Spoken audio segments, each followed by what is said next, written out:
사람들의 프로젝트, 브릭 레이어 프로젝트 마지막 설교인 우리는 어떤 이야기를 남기게 될까라는 제목으로 하나님 말씀 증거하도록 하겠습니다. 이 시간 우리가 기억해야 될 건 뭐냐? 하나님께서는요, 단지 우리 세대만을 위한 하나님이 아니라는 것을 깨닫기 원하십니다.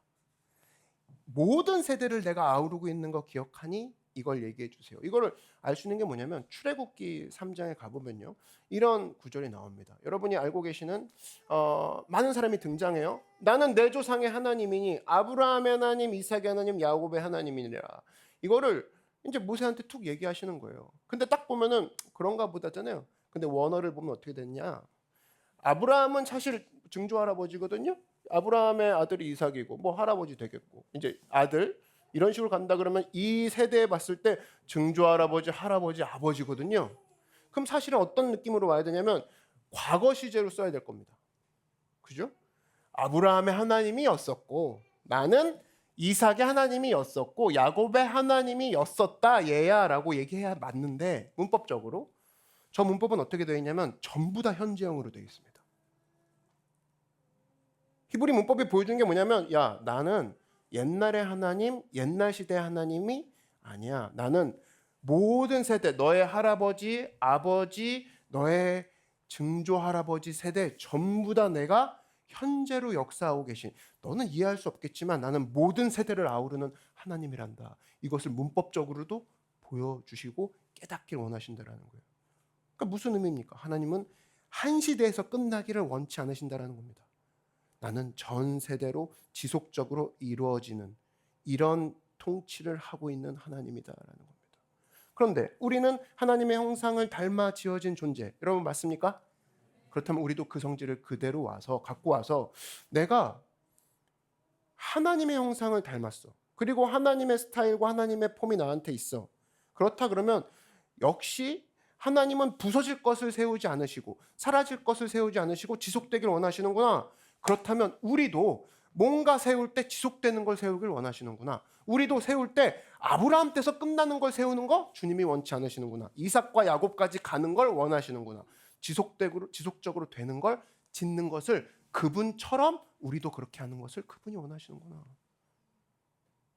예를 들면 이런 겁니다. 사람들이 교회를 보고 찾아왔어요. 인스타 보고 찾아옵니다. 와 근데 찾아왔더니 하는 말이 인스타에서 봤던 것보다 교회가 더 좋아요. 와서 봤더니 야 기대했던 것보다 너무 좋고, 이게 한 장의 사진으로는 표현이 안 돼요. 이게 뭡니까? 지속되는 교회의 단면을 보여주는 거죠. 인스타에 찍으려고 한번 연출하신 게 아니었네요. 계속 이렇게 해왔다고요? 그럼 계속 갈 거네요. 이 교회는 계속적으로 갈 것 같습니다. 이런 소리를 듣게 만드는 거 우리의 책임이라는 겁니다. 맞습니까? 우리는 지난 5주 동안 느헤미야를 배워왔어요. 느헤미야는 구약의 인물입니다. 구약의 성경을 보면은 여러 캐릭터가 있는데 느헤미야, 우리는 그 사람을 선택해서 5주 동안 우리 브링 레이어 프로젝트의 주인공으로 삼고 살펴봤어요. 지금까지의 설교를 놓치셔도 상관없습니다. 제가 지금 잠깐 요약하고 우리의 내용들을 복습하는 시간을 살짝 갖도록 하죠. 자, 일단 느헤미야는 제가 너무나 좋아합니다. 왜냐하면 이 사람을 통해서 모든 리더십 원칙이 나와요.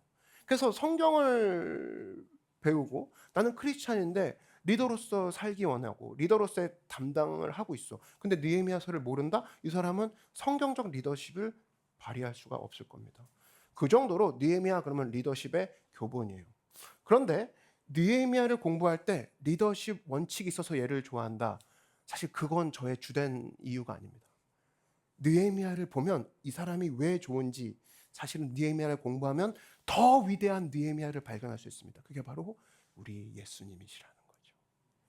느헤미야를 공부하면 공부할수록 더 위대한 느헤미야, 바로 예수님을 볼 수 있습니다. 그분이 하셨던 건 뭐냐? 느헤미야가 살짝 그림자처럼 보여줘요. 뭐냐? 다른 사람들을 위해 희생한 모습.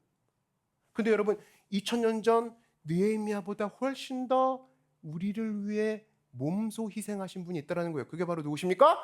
예수님이시라는 거죠. 사실 그랬을 때 그 희생 덕분에 우리는 그분의 혜택을 입고 지금 살고 있는 거예요. 우리는 그 혜택 때문에 여전히 지금 호흡하고 있고 죽고 나서도 우리는 천국과 영원한 생명을 누릴 수 있다는 더 이상 죽음이 나의 협박범이 되지 않는다. 누구 때문에? 예수님으로 인해서. 우리는 예수님의 혜택을 누리고 있는 사람이라는 겁니다. 주님의 혜택을 누리는 사람 이곳에 있다라면 하나님께 3초간 영광의 박수를 올려드리겠습니다. 야!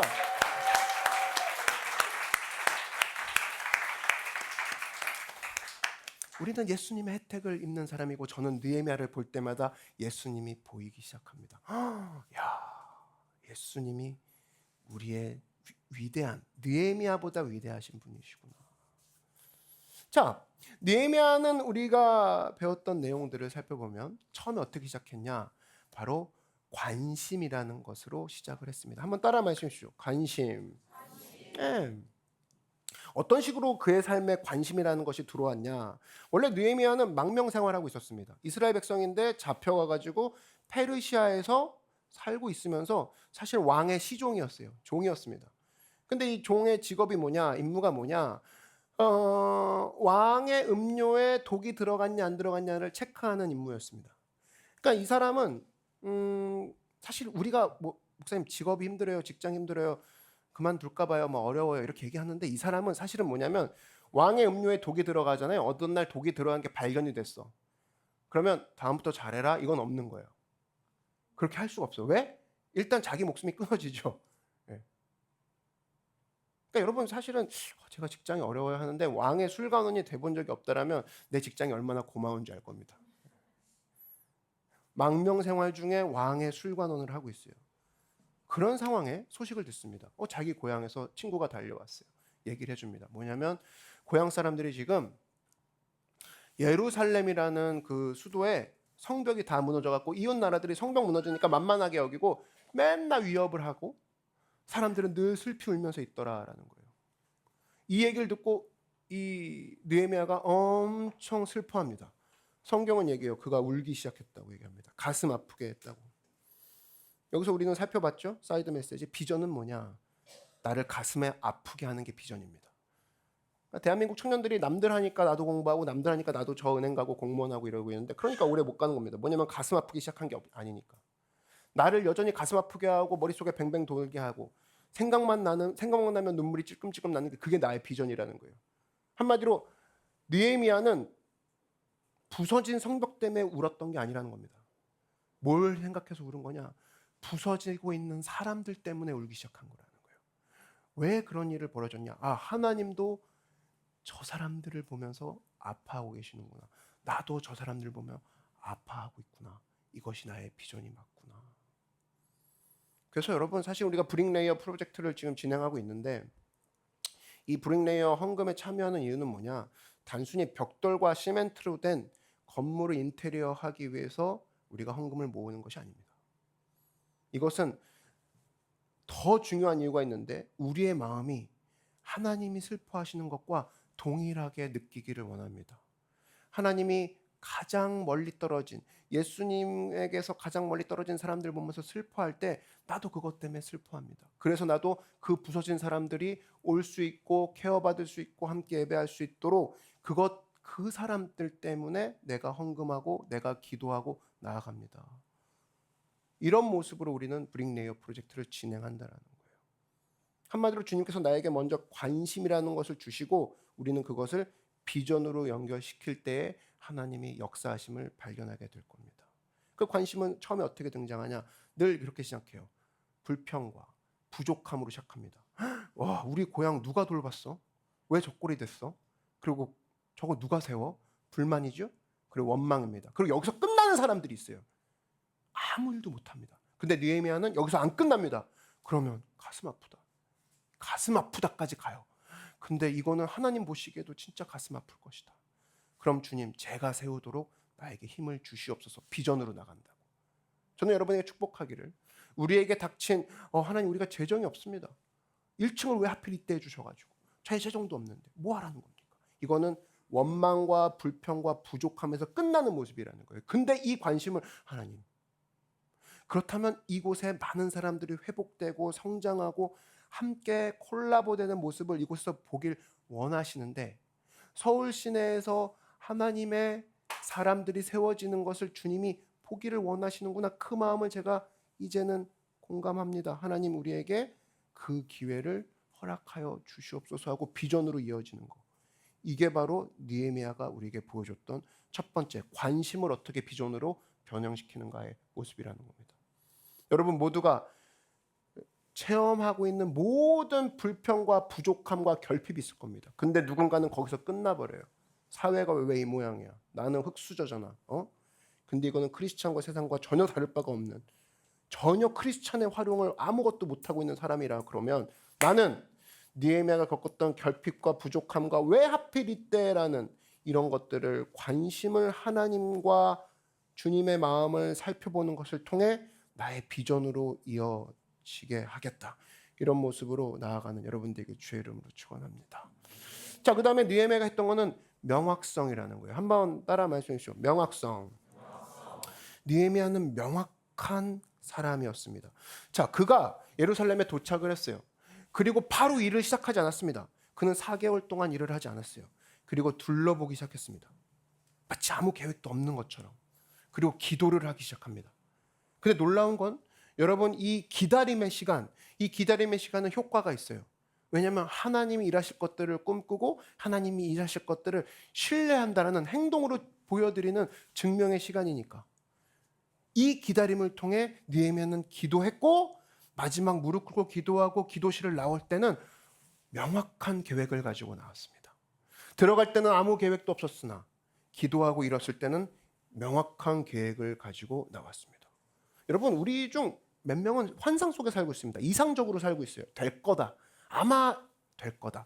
아마 그냥 꿈꾸면 되겠지. 어떤 일에 대해서 기도는 하지만 계획을 세우지 않는 사람이 있습니다. 여러분, 계획하지 않는 꿈은 환상이라는 거예요. 아무것도 이룰 수가 없습니다. 느헤미야 보십시오. 가슴만 아파해서 끝났다? 사실은 이거는 우리가 대부분 실수하고 있는 내용입니다. 왕이 불러서 묻죠. 너 무슨 일 때문에 머리가 왜 모양이야? 그 얼굴이 왜 그 모양이야? 뭐 슬픈 일 있어? 왕이 묻죠. 그랬을 때 느헤미야가 어떻게 합니까? 왕이시여 하면서 쭉 얘기합니다. 우리 고향에 이런 소식이 있었습니다. 우리 고향이 무너졌습니다. 그럼 내가 어떻게 해주길 바라느냐 묻죠. 그랬을 때 느헤미야가 잠깐만요. 제가 가슴만 아프느라 계획이 없어가지고 이러지 않았다는 거예요. 정확히 얘기하죠. 지금 제가 어디를 통과해서 그 나라까지 가기 위해서는 뭐가 필요하고 어디를 통과해야 되는데 승인이 필요한 사람이 이 사람들입니다. 하지만 그 왕의 부하 아니십니까? 왕께서 지배하시는 그곳 아니십니까? 통과를 허락하여 주신다면 제가 며칠 내로 예루살렘에 도착해서 그들을 세울 수 있는 계획이 저한테 있사옵나이다. 빵! 얘기를 했던 명확성이 있었다고. 반면에 어떤 사람도 꿈만 있습니다. 예루살렘 회복되겠지 뭐. No. 그렇게 해서는 일은 진행되지 않아. 느헤미야는 기도로 시작을 했지만 그는 계획을 가지고 기도실로 바깥으로 나왔다는 겁니다. 이걸 우리에게 보여주신 이유는, 야, 기도하고 하나님의 관심에서 이젠 비전으로 이어졌어? 그럼 기도하고 계획해. 그리고 그곳에 들어간 사람만이 하나님이 일하실 것들을 발견하게 될 거야. 계획한 사람만이 경험할 수 있습니다. 우리는 그 느헤미야를 통해 이 시대를 살고 있다는 거예요. 여러분, 언제나 기도만 하지 말고 계획함으로 그 계획 가운데 이건 이루어질 수가 없었어. 어떻게 이걸 승인해줘? 어떻게 여기를 통과하게 해줘? 야, 어떻게 이런 나에게 목재의 양이, 이런 금의 양이, 은혜의 양이 나한테는 없는데, 야, 이건 페르시아 왕이 허락해 줄 수가 없거든. 결국에는 왕이 그 자리에서 허락하고 느헤미야 갔다 와라 이렇게 얘기해버리죠. 모든 프로젝트가 그렇게 해서 시작이 된 겁니다. 명확성 있는 모습으로, 하나님 앞에 계획 있는 모습으로 주님 앞에 주신 비전을 이어나가는 여러분 되길 바랍니다. 자, 세 번째로 어떤 걸 봤냐? 등장했던 단어는 공동체입니다. 말씀해 주십시오. 시작. 공동체. 자, 느헤미야가 예루살렘에 도착했어요. 근데 뭘 봤냐? 와, 이 프로젝트 너무 큰데? 어떻게? 내가 하기엔 너무 큰데를 바로 발견하고 인정해 버립니다. 그러면서 동시에 이건 다른 사람이 도와줘야 돼. 이걸로 바로 이어지죠. 여러분, 하나님이 주신 비전이냐 아니냐를 확인할 수 있는 건 나 혼자만으로 이루어질 수 없네라고 깨닫는 거, 그게 바로 하나님의 비전이 맞다라는 증거입니다. 야, 이건 나 혼자 할 수 있어. 나 혼자 이루어내서 나 혼자 칭송받아야지. 이걸 야망이라고 부르죠. 그래서 여러분, 이 느헤미야가 성벽을 세운 것은 느헤미야의 욕망. 오늘 설교는 느헤미야의 욕망이라는 제목으로 함께 나누겠습니다. 이러지 않죠. 느헤미야의 비전이라고 합니다. 비전은 뭐냐? 나 혼자 할 수 없음을 깨닫고 하나님의 비전임을 확인하는 길이라는 거예요. 야, 이건 나 혼자 할 수 없어. 네가 도와줘야 돼. 내가 다른 사람들 앞에 낮게 나가야 돼. 다른 사람에게 책임을 권한을 부여해야 돼. 이렇게 되는 것만이 하나님의 비전이라는 겁니다. 혼자 준비하고 혼자 구상하고 혼자 해보겠다. 절대로 그럴 수 없다는 거예요. 하나님의 비전은 그런 속성을 갖고 있지 않습니다. 그래서 모든 사람이 각자 역할을 할 때 이 일이 이루어졌습니다. 이렇게 마지막 고백을 남게 하는 거, 그게 하나님의 사업, 하나님의 비전이라는 거예요. 제가 이번 주에 한 가족의 이야기를 들었습니다. 우리 노크 아내 가족인데 노크 키즈가 있어요. 지금 이제 예배드리고 있는 우리 아이들 모두가 브릭레이어 헌금을 준비하고 기도하고 있다라는 거예요. 그리고 실제로 브릭레이어 헌금을 했습니다. 여기서 알 수 있는 게 뭐냐면 우리는 모두 다 똑같은 금액을 내세요. 이걸 얘기하는 거 아닙니다. 우리는 똑같은 걸 하나 원하긴 해요. 바로 뭐냐면 똑같이 희생합시다. 똑같이 참여합시다. 똑같이 책임집시다. 이걸 얘기하고 싶은 거라는 거예요. 맞습니까? 일정액과 일정 금액을 얘기하는 게 아닙니다. 모두가 다 같이 참여했다라는 것이 진짜 의미가 있는 거지. 1억 6천 채워졌는데 몇 명으로만 채워졌어. 그러면 사실은 그 1억 6천의 가치를 떨어뜨리는 것일 겁니다.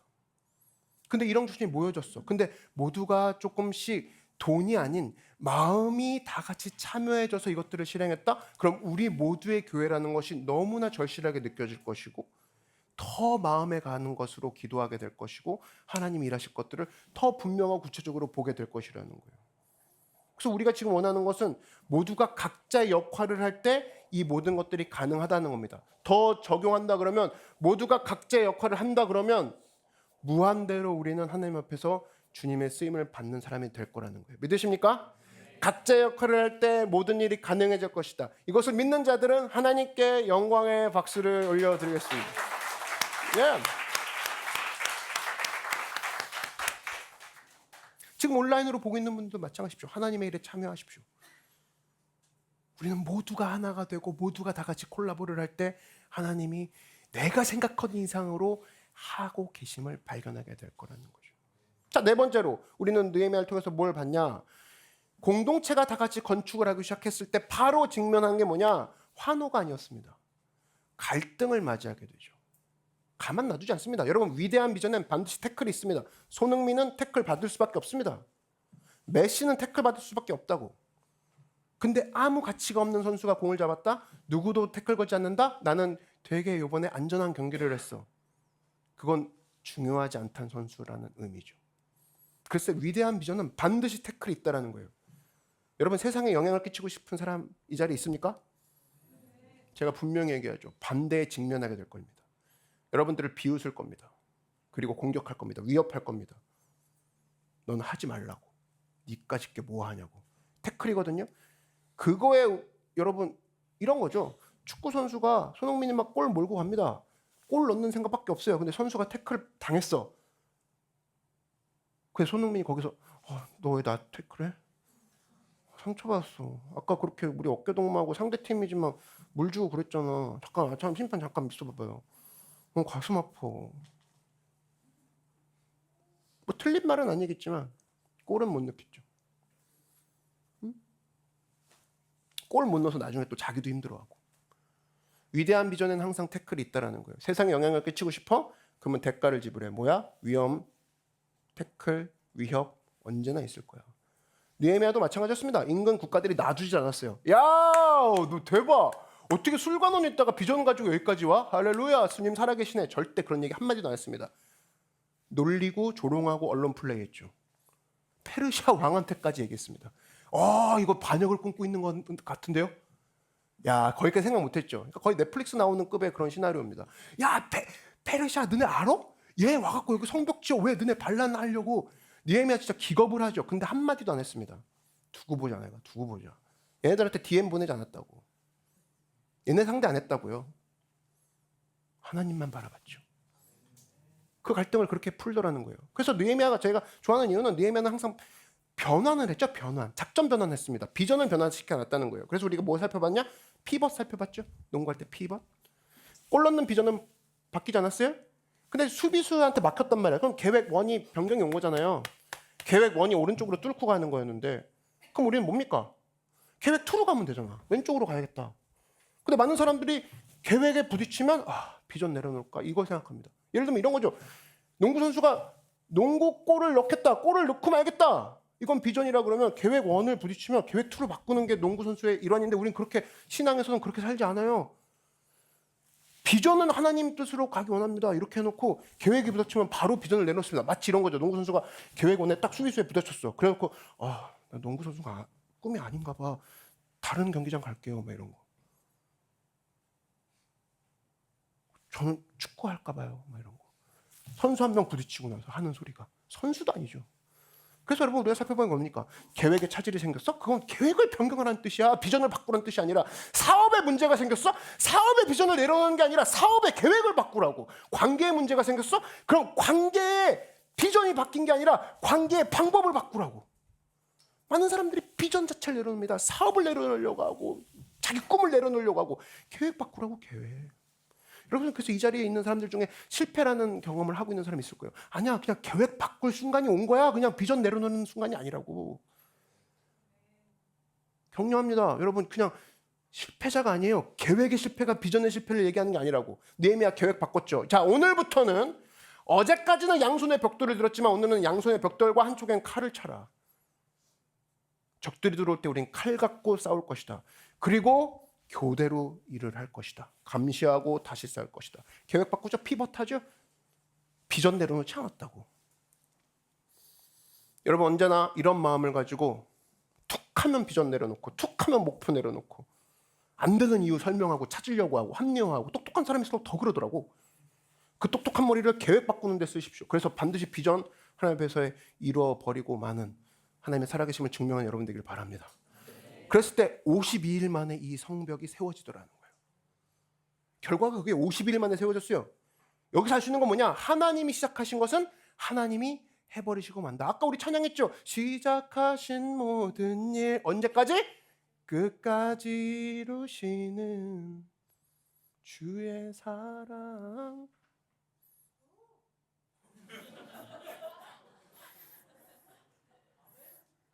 봐봐요. 이거는 가사가 성경에 나와 있는 구절이야. 빌립보서 볼까요? 빌립보서 1장 이런 얘기가 나옵니다. 읽어볼까요? 시작. 너희 안에서 착한 일을 시작하신 이가 그리스도 예수의 날까지 이루실 줄을 확신하노라. 여러분 10년 전 노크의 시작을 하나님이 하신 거 믿으십니까? 그리고 분명한 건 우리는 아직 최고의 순간을 맞이하지 않았다는 거지. 우리의 최고의 순간은 아직도 오고 있다라는 거야. 여러분 이제 느헤미야 9장, 10장, 11장, 12장, 13장을 쭉 차례도 읽어가 보면 성벽이 완성된 후의 이야기가 등장합니다.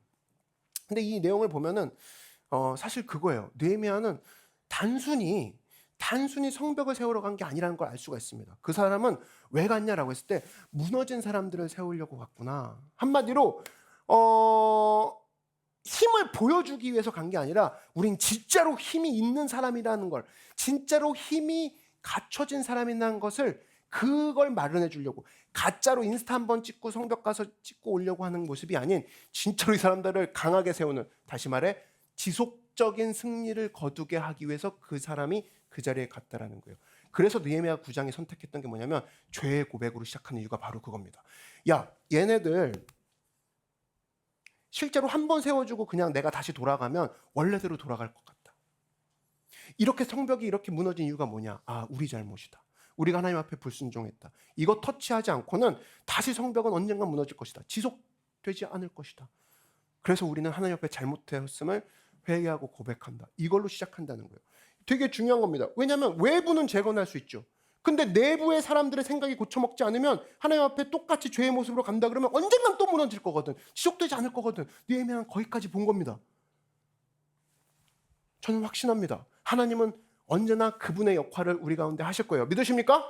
그렇다 그러면 우리가 생각한 건 문제는 항상 나는 나의 역할을 하고 있는가, 이걸 체크하라는 거예요. 그래서 오늘 저는 여러분과 짧게 살펴볼 건데, 그렇다면 느헤미야, 이제 오늘 새로운 메시지입니다. 지속되어질 공동체를 위해서 반드시 필요하다가는 세 가지가 무엇일까? 첫 번째입니다. 따라 말씀해 주시죠. 책임을 지라. 네.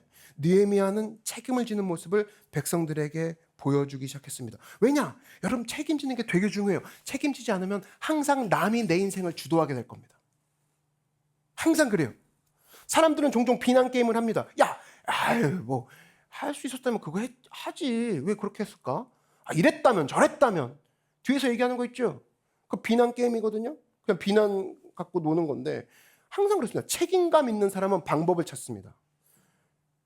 근데요, 무책임한 사람은 핑계를 찾습니다.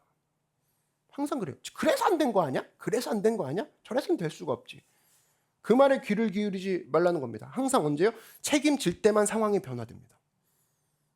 여러분 이런 거죠. 단순히 운동을 해서 건강해지겠습니다. 말하는 사람이 건강해져요? 아니에요. 실제로 내 몸에 책임을 지고 움직이는 사람만 변화돼요. 우리 가정이 잘 돼야지, 우리 가족이 화목해야지 말하는 사람이 가족 변화시킵니까? 아니에요. 실제로 자기 시간과 자기 여가 활동과 자기의 인격과 모든 것들을 책임지고 가족을 대할 때 바뀐다고. 그럼 말 잘하는 아빠가 성공하겠네. 말 잘하는 목사가 성공할 거고. 아니야. 책임지는 목사가 교회를 살리고, 사업도 마찬가지입니다. 좋은 기업 문화를 만들겠습니다. 말 가지고 하는 사람이 회사 바꿉니까? 아니야. 그 회사를 책임지는 사람이 회사를 바꾸는 사람이 된다는 겁니다. 결국 책임지는 사람만 바꾼다는 거예요. 느헤미야 9장 보십시오. 오늘 보면 죄를 고백합니다. 죄를 고백하고 책임으로 이어지죠. 느헤미야 10장 32절에 이런 얘기가 나옵니다. 우리가 또 스스로 규례를 정하기로 해마다 각기 사개월의 3분의 1을 수납하여 하나님의 전을 위하여 쓰게 하되. 이들이 말하는 게 뭐냐면, 야, 우리가 우리 재정을 하나님의 교회를 위해서, 하나님을 위해서 쓰겠다. 1년에 한 번, 해마다 나오죠. 해마다. 1년에 한 번 누군가가 이 문제를 해결해 주겠지, 슈퍼맨처럼 나타나서 그렇게 생각하지 말자. 우리가 하나님의 전을 책임지자. 우리의 역할을 다하자. 우리의 자원을 모아서 하나님의 집이 풍족해지도록, 그리고 언제나 과부와 고아들을 도울 수 있도록 우리의 총알을 준비하자. 이것들을 다짐하는 거죠. 35절 한번 볼까요? 해마다 우리 토지 소산의 만물과 각종 과목의 첫 열매를 야훼 전에 드리기로 하였고. 하나님 앞에 얘기하고 있는 겁니다. 주님, 우리가 주님이 최우선입니다. 그리고 저는 책임을 지겠습니다. 공개적으로 얘기하는 거거든요. 왜냐? 하나님의 나라와 하나님의 전이 우선인 걸 말로만 하지 않겠습니다. 나는 책임을 질 거고요. 이걸 통해서 우리의 재정을 서약하겠습니다. 이 얘기입니다. 제가 느헤미야를 사랑하는 점이 뭐냐면, 이 사람은 하나님을 기다리긴 했어요. 그렇지만 기적을 바라진 않았습니다. 무슨 얘기냐? 기적을 기다리는 것을 멈추고 내가 책임지고 나갈 것이 무엇인가? 하나님을 기다리되 나는 내게 주신 역할, 내게 주신 책임, 이거를 내가 그걸 핑계 삼아 놓고 있는 것은 아닌가? 느헤미야는 굉장한 균형을 잃었던 사람이라는 거죠. 마냥 그냥 자녀니까 해주세요, 그냥 우리 교회니까 해주세요가 아니라, 우리가 할 수 있는 건 무엇인가? 우리에게 주신 책임은 무엇인가 살펴보고 얘기했다는 겁니다. 이거 우리가 갖고 와서 적용한다 그러면 우리 교회도 마찬가지죠. 우리는 이번 기회로 우리 노크의 모든 재정을 평상시에 모아놓을 겁니다. 평상시에 모아놔서 총알을 준비할 겁니다. 이유는 뭐냐? 다른 사람들을 살리기 위해서. I love my city라고 있습니다. 우리는 이 지역을 향해서 나아가고 과부와 고아들을 돕고 노숙자를 돕습니다. 근데 그러기 위해서는 재정이 필요합니다. 근데 그때마다 모으는 게 아닙니다. 우리는 항상 준비해두고, 이 브릭 레이어 프로젝트도 마찬가지다. 한 번으로 끝나는 게 아니라 우리는 항상 준비해둠으로 말미암아 느헤미야와 같이 언제나 위기 상황 가운데 주도권을 뺏기지 아니하고 우리가 주도권을 가지고 그들을 돕겠다라는 하나님 앞에서의 준비된 자세로 이 교회를 세워갈 것이라는 거예요. 그래서 여러분, 느헤미야처럼 우리가 1년에 한 번 매년 특별한 헌금인 브릭 레이어 오퍼링을 할 것입니다. 우리는 1년에 한 번 이것을 통해서 교회가 준비하고, 몇몇 특별한 사람이 아닌 모두가 조금의 희생과 섬김을 통해 교회가 먼저 준비를 함으로 말미암아 우리는 언제든지 도시와 국내와 국외를 도울 수 있는 사람들로 채워진 그런 교회로 책임을 다하겠다는 겁니다. 우리가 주도하지 않잖아요. 항상 그럼 상황이 주도할 겁니다. 우리가 주도하지 않잖아요. 먼저 이렇게 주도하지 않잖아요. 언제나 환경이 우리를 주도할 겁니다. 근데 우리는 그걸 거부할 겁니다. 왜? 우리는 지속된 교회를 세우고 싶으니까. 맞습니까? 지속된 교회를 세우는 거 우리의 목표라는 거예요. 자, 둘째로 느헤미야가 했던 건 뭐냐? 한번 따라 말씀하십시오. 책임의 구체화. 그 책임을 이것 또한 책임지자. 맞아요. 책임져야 돼요. 하고 끝나지 않았다는 거예요. 구체화시켰다라는 겁니다. 책임을 구체화. 이 책임을 구체화했다는 건 뭐냐? 오늘 느헤미야 9장으로 한번 간다 그러면 이 모든 것들을 얘기합니다. 그 다음에 이것들을 마지막에 자기들이 문자로 남겨놓습니다. 서약을 하죠. 그것에 도장을 찍습니다. 구체화시켜버리는 거죠. 난 책임졌어. 근데 요즘은 시간이 없어가지고. 이렇지 않았다는 거예요. 정확히 문서로 남겨뒀다는 겁니다. 오늘 10장 39절을 한번 볼까요? 이들의 핵심의 내용이 뭐냐면 우리가 우리 하나님의 전을 버려두지 아니하리라. 왜 이렇게 그들이 계속 반복할까? 왜냐하면 마지막으로 이렇게 했을 때 도시 전체가 무너진 걸 경험했거든. 하나님의 전을 무너졌을 때 저렇게 무너지는 거죠. 그냥 저렇게. 그냥 생각지도 못해 그냥 나도 모르게. 근데 기억한 겁니다. 백성들이. 내 자신을 우선시했을 때 무너졌구나. 하나님의 전을 우선시해야겠다라고 적고 리더들이 모여서 도장을 찍더라는 겁니다. 다시는 안 그러겠다고. 경험하기도 싫다고 이제는. 여러분 물어보겠습니다. 여러분 자신을 우선시합니까? 하나님을 우선시합니까? 대답할 필요는 없습니다. 교회 다녀도 자기를 우선시하는 사람이 있고 하나님 우선시하는 사람 있습니다. 앉아서는 몰라요. 구분이 안 됩니다. 더군다나 여기는 더 어두워서 구분도 안 가요. 여러분의 집이 먼저예요? 하나님의 집이 먼저예요? 물어보겠습니다. 여러분의 가정이 먼저입니까? 여러분의 꿈이 먼저예요? 하나님의 꿈이 먼저입니까? 물어보는 겁니다. 질문하는 겁니다. 솔직히 말하자면 저는 그래요. 하나님의 꿈이 아니라면 지금 내 안에 몽글몽글 피어나는 꿈 난 원하지 않습니다. 왜? 가장 위험하기 때문에. 하나님의 꿈이 아닌 것이 내 속에서 피어난다? 너무나 위험한 겁니다. 그래서 저는 하나님이 주신 꿈을 원해요. 하나님의 집을 소홀히 하지 않을 것이고 하나님이 주신 비전 가운데 그 하나님의 교회들을 아름답게 세워나갈 겁니다. 여러분 우리 교회는 성장하고 있습니다. 지금 다양한 사람들이 오고 있어요. 그랬을 때 우리가 기억해야 될 건 뭐냐? 서로의 차이에 집중할 수가 있습니다. 쟤는 어디서 왔고 왜 저렇게 행동해? 차이에 집중하는 거죠. 왜 저렇게 말해? 저거 아닌데? 차이에 집중하는 겁니다. 우리는 그럴 시간이 없다라는 거예요. 그 에너지를 내가 다른 데 쓰는 방법 알려드리겠습니다. 우리는 다 같이 함께 집중해야 될 미리부터 정한 문서로 정한 느헤미야의 그 시대 백성들이 문서로 정한 분열의 요소를 찾을 시간에 함께할 요소들을 미리 정리해 놓은 게 있습니다. 바로 노크의 7가지 가치죠. 앞에 한번 보여주실까요? 홈페이지에 나와 있고 크루 때도 얘기하고 팀 때도 얘기하고 계속 얘기하고 이걸 시리즈 설교로도 했고 이유는 뭐냐? 사람들이 올 때마다 쟤 너무 달라 우리랑. 어떻게 예배 때 저럴 수가 있어. 어휴, 어떻게 저렇게 얘기해. 우리랑 너무 다른 걸. 우리끼리 놀자. 우리끼리 밥 먹으러 가자. 그거 하라고 이거 하는 게 아닙니다. 그거 하는 에너지 쓰지 말고 우리는 다 같이 하나 될 이유와 하나 되고 있고 공동체고 공통점을 여기서 찾으세요. 이걸로 우린 하나 되는 에너지를 여기다 씁시다라는 겁니다. 그래서 7가지 가치가 나가는 거예요. 믿으십니까? 여러분 에너지를 거기다 쓰십시오. 이 교회는 어떤 교회냐? 하나님으로부터 멀어진 사람들이 오게 하는 교회입니다. 그렇다면 오는 사람들로 하여금 공통점을 찾을 생각을 해야지 이 사람의 차이점을 발견해서 좀 나랑은 안 맞아. 이거는 우리 교회가 원하는 그림이 아니라는 겁니다. 우리가 봐야 될 건 뭐냐면 나는 구원받았기 때문에 saved people이기 때문에 나는 served people. 나는 섬김을 받았어. 예수님께. 그러니까 나는 serve people. 그래서 너를 섬길 거야. 나 너랑 같이 줄 서 있어 줄게. 기다려 줄게. 그리고 너한테 자리를 내어 줄게. 내가 먼저 안 들어가고 네가 먼저 들어가게 도와줄게. 그게 우리 교회에서 나와야 되는 대화라는 거예요. 그래서 여러분 뭡니까? 전부 다 문서로 남겨놨습니다.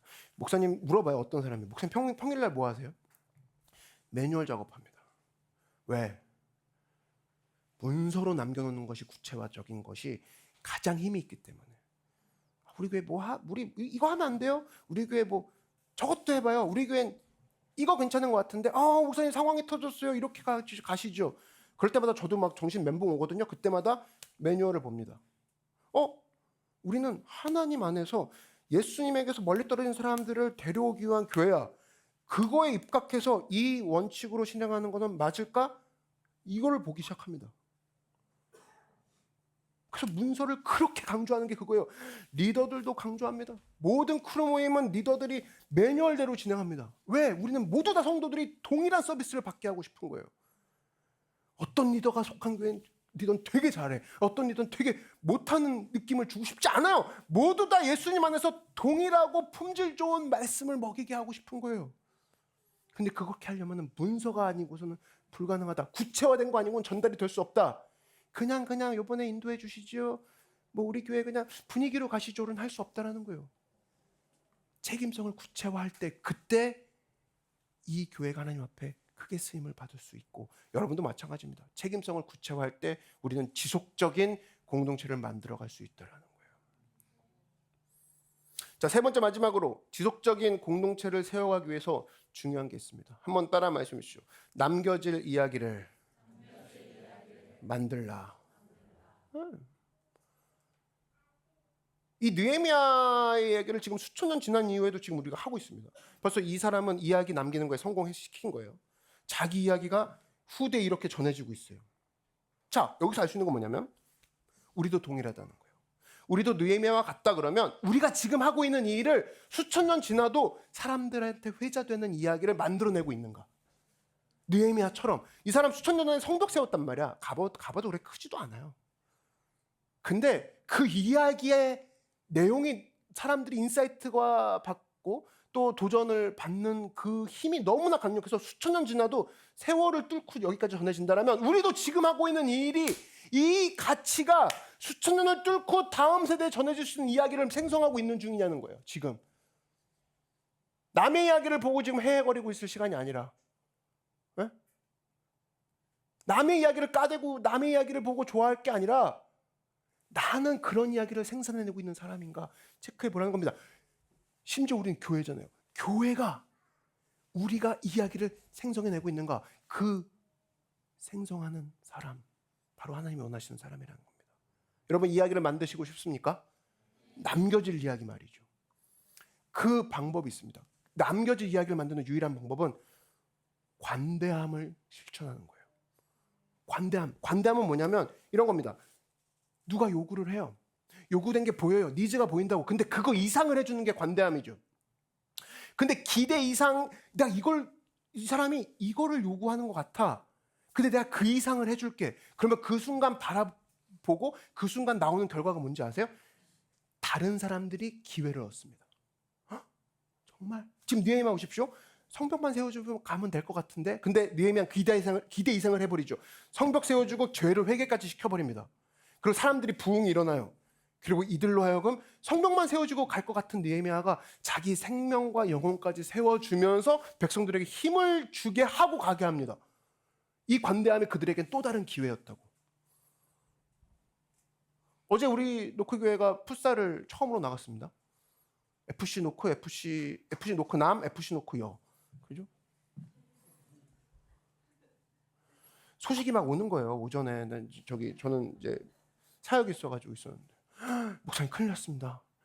계속 지금 패하고 있습니다. 막 변 목사님 연락이 오는 거야. 다음엔 나가지 않았으면 좋을 것 같아요. 막 이거 운전하는데 막 야 이게 어느 정도야? 그래서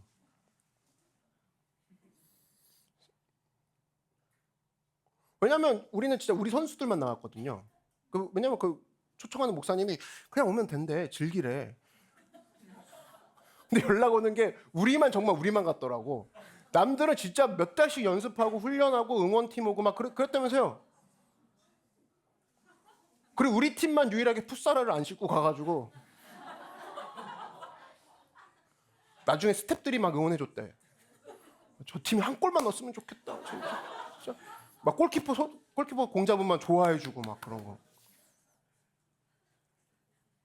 그래서 제가 생각해봤어요. 원래 그냥 가자 했는데 생각을 했으니까 이 사람들이 어떻게 보면 되게 이번 기회에 잘 놀게 하고 싶은 마음이 들더라고요. 그 참가비가 있었는데 그냥 제가 내줬어요. 그냥 야 갔다 가서 놀아라 그냥. 그 다음에 전화 왔어요. 목사님 점심 어떡합니까? 생각이 또 드는 거야. 그럼 점심도 먹고 간식도 그냥 교회에서 대줄게. 가서 놀아라. 보세요. 어떻게 보면 이거 뭐 큰 관대함은 아니지만 그들이 필요로 한 것들, 좀 주말에 같이 모여서 교회가 하나 되고 이런 일부 사람들이지만 그런 모습을 통해서 뭔가 좀 교류하고 싶다, 교제하고 싶다 이런 거를 읽었다면 교회가 일단은 참가비 그리고 식사비, 간식비 많지는 않지만 이걸 통해서 너희들이 경기에 집중하도록 도와줬을 때 그들에게 사실 그날 우리 교회 아닌 사람들도 좀 섞여서 같이 왔어요. 그랬을 때 교회에 대해서 다른 인상을 갖게 되고 교회에 대해서 관심 있어 하고 그들이 다음 시간에 또 불러주십시오. 우린 마지막엔 그래서 처음엔 도망가려고 했다가 나중에는 한번 축구하면 이제 또 불러주세요 이런 얘기가 나왔더라고. 그런 막 회개의 고백이 터지고 막 뭡니까? 일종의 그런 작은 관대함. 와 교회에서 이렇게 풋살을 불러주고 같이 밥 먹고 같이 이렇게 놀게 해주는 기회를 주셔서 좋아요. 저는 교회에 대한 생각이 바뀌었어요. 다른 사람에게 다른 기회가 생긴 거 아니에요? 시작이 뭡니까? 관대함이라고요. 여러분 관대함은 그래서 다른 사람들이 기회를 주는 겁니다. 여러분의 헌금이 누군가를 천국 가게 할 수는 없지만 여러분의 헌금이 누군가에게 복음을 들을 기회를 줄 수 있다는 건 명심하십시오. 마음과 생각으로 되는 것이 있고 내게 주신 재정으로 이루어지는 것이 있다라는 거예요. 그래서 여러분 이랬을 때 사실 저는 그날 어저께 온 교회 안 다니는 친구들 뭐 이렇게 각자 여자친구 데리고 오고 뭐 여러 가지 이제 연줄이 돼서 온 친구들이 있어요. 저는 그 사람들 얼굴 못 봤어요. 그리고 앞으로 못 볼 수도 있어요. 계속. 근데 천국 가면 듣게 되겠죠. 당신 때문에 내가 그때 처음 풋살에 참여했고 노크를 알게 되었고 그리고 이곳에 예수님 앞에 서게 되었습니다. 천국 가선 들을 수 있겠지. 근데 지금은 들을 수 없을 거라고. 그래서 여러분 느헤미야 9장, 10장, 11절 계속 읽다 보면 이 사람이 계속 얘기하는 게 있습니다. 하나님 나를 기억해 주십시오. 따라 말씀하십시오. 하나님 나를 기억해 주십시오. 보세요. 느헤미야가 생각하는 건 단 한 분의 청중이라고. 하나님 한 분의 청중만을 생각한다고. 사람들의 박수같이 생각하지 않아. 느헤미야 이 전체 책의 오늘 마지막 구절을 얘기하면서 끝내겠습니다. 마지막 구절은 어떻게 끝나는 줄 아세요? 한번 볼까요? 읽겠습니다. 시작. 내 하나님이여 나를 기억하사 복을 주옵소서. 오늘 우리가 실천할 관대함의 방법이 이거라는 거예요. 여러분이 기부하잖아요? 드러나지 않을 겁니다. 누구도 와서 박수 쳐주지 않을 거예요. 누구도. 사실 내가 기부하고 내가 헌금하고 내가 섬긴다고 해서 누구도 기억하지 않을 겁니다. 근데 누구는 기억하냐? 하나님은 기억하시지라고 실천하는 거. 그분이 칭찬하시고 그분이 보상해 주실 거지 하고 실천하는 거. 그게 바로 관대함을 실천하는 원동력이 된다는 거예요. 여러분 그 사실을 믿으십니까? 이 시간 한번 머리를 숙이겠습니다. 우리 눈을 감겠습니다. 제가 한번 기도하겠습니다. 오늘 브릭레이어 프로젝트 마지막 시간이고 여러분들 중에는 브릭레이어 헌금을 또는 재정을 가지고 기부하려고 하는 사람들이 이 자리에 있을 겁니다. 근데요, 전 그 전에 하나 묻고 싶습니다. 여러분 기부하기 전에 예수님께 내 삶을 드린 적이 있는지, 예수님께 나의 삶을 드린 적이 있는지를 한번 묻고 싶어요. 여러분 느헤미야는요 예수님의 그림자에 불과합니다. 느헤미야는요 예수님의 모형에 불과합니다. 예수님은 느헤미야보다 더 위대하신 분이라는 거예요. 그분이 오셔서 우리에게 얘기했습니다. 내가 너의 죄를 감당하겠다. 여러분 중 일부는요 자신이 감당도 못할 죄를 여전히 짊어지고 가는 사람이 있습니다. 끝까지 짊어지고 가겠대요. 깡인지 뭔지 모르겠지만. 근데 예수님은 얘기하죠. 내가 너를 대신해 네 죄를 짊어지겠다. 제가 또 하나 묻습니다. 여러분 이 방에 혹시 하나님과 아직도 화해하지 못한 사람이 있는지 묻고 싶습니다. 근데 그분은 우리에게 먼저 다가오시고 우리에게 손을 내미셨습니다. 우린 지금 기부하는 게 중요한 게 아닙니다. 난 예수님께 삶을 드리기 원합니다. 나는 예수님께 내 삶을 맡기길 원합니다. 오늘 이 시간에 모두가 한 목소리로 제 기도를 따라해 주실 때에 예수님을 다시 영접하고 예수님께 돌아가는 그 영혼들이 이 자리에 세워질 줄로 믿습니다. 한번 저를 따라 말씀해 주십시오. 사랑하는 예수님, 오늘 저를 용서해 주시길 원합니다. 저는 내 뜻대로 내 삶을 살았습니다. 그러나 이제 회개하고 주님을 따르기 원합니다. 하나님은 내 아버지가 되셨습니다. 예수님은 내 구주가 되셨습니다. 저는 예수님께 나의 삶을 바치기로 작정하였습니다. 내가 지속할 수 있도록 세워 주시옵소서. 주님을 사랑합니다. 예수님의 이름으로 기도드립니다. 아멘. 노크교회 모든 여러분들, 우리 예수님을 영접한 사람들을 위해 축하의 박수를 올려드리겠습니다. 야.